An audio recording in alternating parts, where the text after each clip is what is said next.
Assalamualaikum warahmatullahi wabarakatuh. Sebelumnya perkenalkan nama saya Putri Naya dengan NIM 019, mahasiswi program studi Dinian Konseling di Universitas Tadulako, Palu. Di sini saya akan membahas materi mengenai strategi komunikasi antar pribadi dalam 3 bentuk.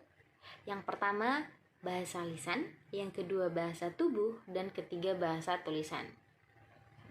Sebelum lanjut ke materi inti, di sini saya akan membahas dulu mengenai apa sih komunikasi antar pribadi itu, atau apa sih komunikasi interpersonal itu.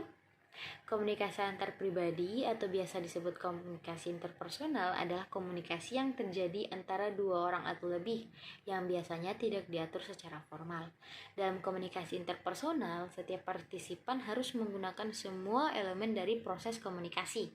Nah, sini kita akan lanjut membahas materi intinya. Yang pertama, komunikasi lisan. Komunikasi lisan adalah proses penyampaian pesan dengan cara mengucapkan kata-kata atau mengungkapkan kalimat melalui suatu medium langsung kepada si penerima atau disebut juga si penyimak. Seperti saat orang-orang bercakap secara tatap muka atau melalui media seperti telepon dan lainnya. Unsur strateginya yang pertama, materi pembicaraan hendaknya bermanfaat dan sesuai dengan kebutuhan si penyimak. Yang kedua, pembicara hendaknya menata bahasanya secara menarik dan jelas. Yang ketiga, pengaturan volume suara, penekanan, dan variasi penyampaian yang baik akan menolong pembicaraan menjadi menarik. Yang keempat, gunakan kata-kata yang spesifik dan mudah dipahami.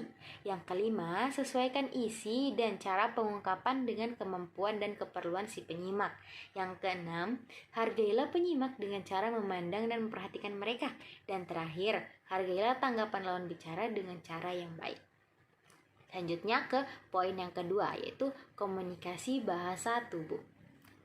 Komunikasi bahasa tubuh merupakan proses pertukaran pikiran dan gagasan yang dimana pesan yang disampaikan dapat berupa isyarat, ekspresi wajah, pandangan mata, sentuhan, artifak atau lama yang digunakan, diam, waktu, suara, serta postur dan gerakan tubuh.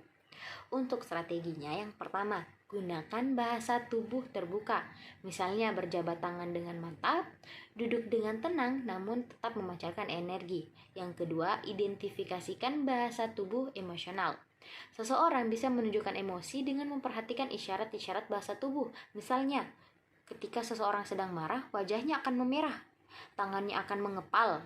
Dan ketika orang sedang tegang atau cemas, wajahnya menjadi pucat, bibirnya bergetar, merasa gelisah, dan sulit untuk bernapas atau menahan napas. Yang ketiga, hindari penghalang. Hilangkan penghalang fisik yang akan membatasi kemampuan untuk menyampaikan sesuatu, misalnya kursi dan benda lainnya. Melipat lengan juga merupakan perilaku yang menghalangi.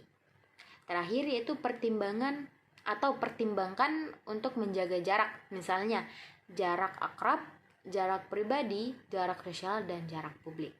Lanjut ke poin terakhir yaitu komunikasi tulisan atau komunikasi tertulis. Apa sih komunikasi tulisan atau tertulis itu? Komunikasi tulisan atau komunikasi tertulis adalah tindakan menulis, mengetik, atau mencetak simbol seperti huruf dan angka untuk menyampaikan informasi. Hal ini membantu karena memberikan catatan informasi untuk referensi. Menulis biasanya digunakan untuk berbagai informasi melalui buku, pamflet, blog, surat, memo, dan lainnya. Untuk strateginya yang pertama, harus jelas.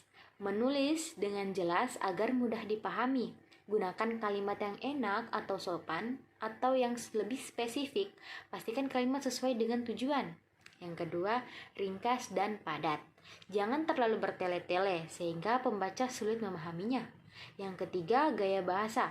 Gunakan gaya bahasa sesuai tingkatan orang, mulai dari atasan, rekan kerja, dan lain-lain. Dan terakhir, tata bahasa dan tanda baca. Dua unsur ini menjadi fondasi utama dalam menyampaikan informasi melalui tulisan, sebab pembaca akan sulit mengartikan tulisan jika tata bahasa dan tanda bacanya terlihat tidak rapi. Dan mungkin itu saja dari saya. Kurang dan lebihnya saya mohon maaf. Wabillahi taufiq wal hidayah. Wassalamualaikum warahmatullahi wabarakatuh.